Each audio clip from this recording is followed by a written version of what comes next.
Сәлем достар, бүгін сіздермен осылай артық шығынды талап етпейтін бисквитный тортымның рецептісімен бөліспекшімін достар. Егер де менің видеом қызық болса, соңына дейін қарап, бақылап, өз ойларыңызды жазып және лайк басып, менің арнама подписация жасап, қоңыраушаны басып тіркеліп қойды ұмытпаңыздар достар.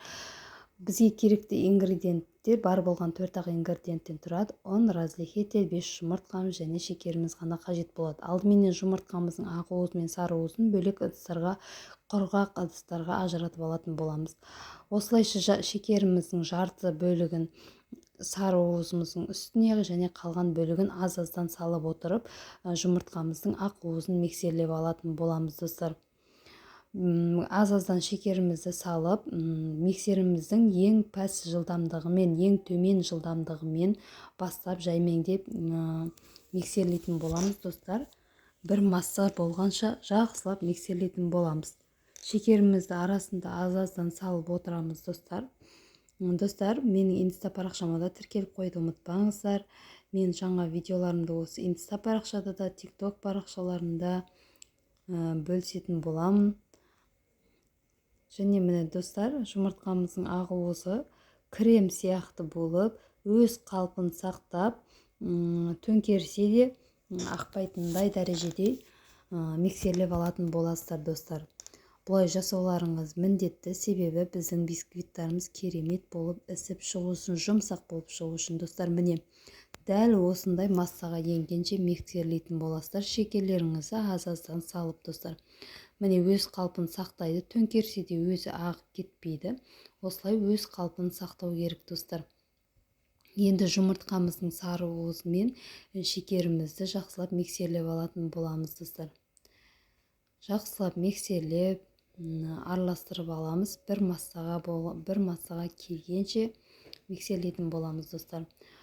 Достар, міне жұмыртқам сары уызы мен шекерімді араластырып, осындай массаға енгізіп алдым достар. Енді осы массамыздың үстінен жаңағы дайындаған жұмыртқамыздың ақ уызынан дайындаған массамызды осы жұмыртқамыздың сары уызынан дайындаған массамыздың үстіне қасықтың көмегімен, не болмаса кішкене лопатка болса сондайдың көмегімен міне осылайша салсаңыздар болады достар. Дәлі крем сияқты болған міне ақ уызын.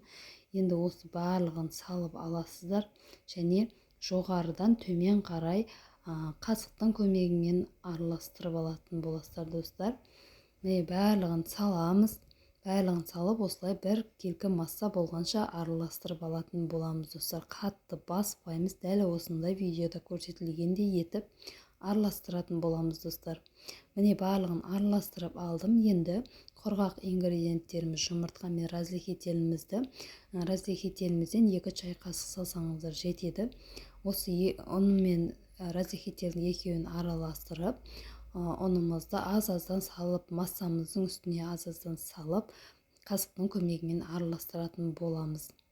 Егер де сіздерге толық рецептісі керек болатын болса, ұнымды, шекерлерінде қаншадан салғаным, грамдары қажет болатын болса, осы видеоның төменгі жағында описание дейтін бөлім бар. Сол бөлімге кіріп, толық рецептін ала аласыздар достар. Міне осылай ұнымызды аз-аздан салып, осындай массаға енгенше жоғарыдан төмен қарап араластырып алатын боламыз достар. Енді дәл осындай тортымыздың формасымен мен 22 дециметрлік қылып істедім достар. Астына пергамент қағазымызды төсеп, массамызды осылай салып, бетінің кішкене тегістеп жіберетін боламыз достар. Енді бұл массамызды 180 градуста 20 минутқа пісіріп алдым достар. Міне менің бисквитім дайын. Енді дәл осы бисквитіміздің үстіне сахарный пудрасын сеуіп жесеңіздер болады. Не болмаса мен сияқты 3 бөлікке бөліп, арасына өздеріңіздің қалағандай крем жасап істесеңіздер болады достар. Қалаған кремдеріңізді. Мен бұл корждарыма, бұл бисквит корждарыма арасына жаңағыдай 5 жұмыртқаның ағын алып, және аздаған шекер салып отырып, жақсылап миксерлеп алдым достар. Міне жаңағыдай жұмыртқамыздың ағына осындай шекерімізді аз-аздан салып отырып, жақсылап миксерлейтін боламыз. Және бұлымыз көп жерде қолданады. Магазиндегі сатылып жатқан тортымызда да барлық торттардың құрамында дәл осындай кремді жасайтын болады. Себебі жұмыртқа мен шекерді араластырып крем жасау өте тиімді. Сливки, творожный сыр алып крем жасағанға қарағанда қайда тиімді.